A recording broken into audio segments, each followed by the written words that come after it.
So, I want to go back to where I started off on this talk. At the very beginning I said that this is one of the most wonderful discoveries of the Buddha, that there is such a thing as development of the mind.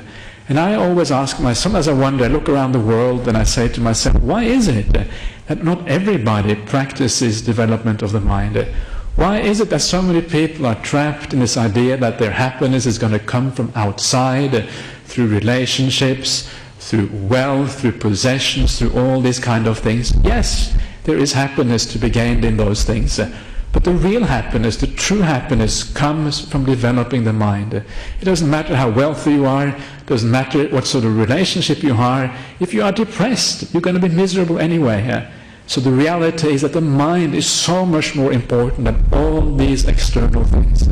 So why doesn't everybody practice the development of the mind? What is the reason for that? And the main reason for that, as I can see it, is we have this sense of self inside.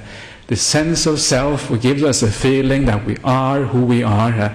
And because we are who we are, we're not really able to understand the potential for change that there is inside of the mind. We're blinded, we're blocked by this thing inside of us that we see, this sense of self, this illusion of a self.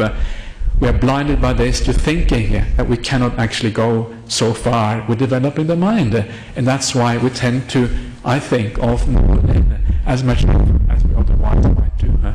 And it's a bit, to give you the example, it's a bit like somebody, this is from Ajahn Brahmali's book, Opening Door of Your Heart, a bit like somebody, no, that's not the right simile I want to use.